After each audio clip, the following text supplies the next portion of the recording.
திருத்தூதர் பணிகள் அதிகாரம் 22. யூதர்கள் பவுல் மீது என்ன குற்றம் சுமத்துகிறார்கள் என்பதை உறுதியாக அறிய ஆயிரத்தவர் தலைவர் விரும்பினார்.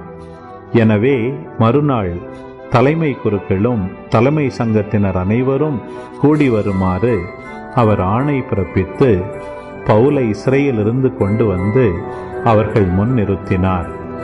அவர்களுள் ஒரு பகுதியினர் சதுசேயர் என்றும் மறுபகுதியினர் பரிசேயர் என்றும் பவுல் அறிந்து, சகோதரரே, நான் ஒரு பரிசேயன், பரிசேய மரபில் பிறந்தவன்.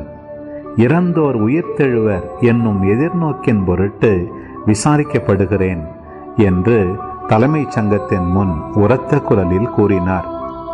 அவர் இப்படி சொன்னபோது பரிசேயருக்கும் சதுசேயருக்கும் இடையே வாக்குவாதம் எழுந்தது.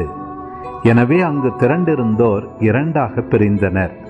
சதுசேய பிரிவினர் வானதூதரும் உயிர்த்தெழுதல் ஆவிகள் ஆகியனவும் இல்லை என்று கூறி வந்தனர். பரிசேயர் இவை அனைத்தும் உண்டென ஏற்றுக்கொண்டனர். அங்கு பெரும் கூச்சல் எழுந்தது.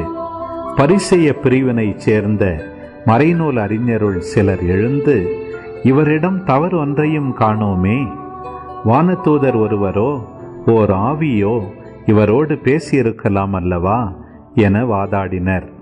வாக்குவாதம் முற்றவே அவர்கள் பவுலை பீத்தெறிந்து விடுவர் என ஆயிரத்தவர் தலைவர் அஞ்சி படை வீரரை வரச் சொல்லி அவரை அவர்கள் நடுவிலிருந்து பிடித்து கோட்டைக்குள் கூட்டிக் கொண்டு செல்லுமாறு ஆணை பிறப்பித்தார். மறுநாள் இரவு ஆண்டவர் அவர் அருகில் நின்று, துணிவோடிரும், எருசலேமில் என்னை பற்றி சான்று பகர்ந்தது போல ரோமையிலும் நீர் சான்று பகர வேண்டும் என்றார்.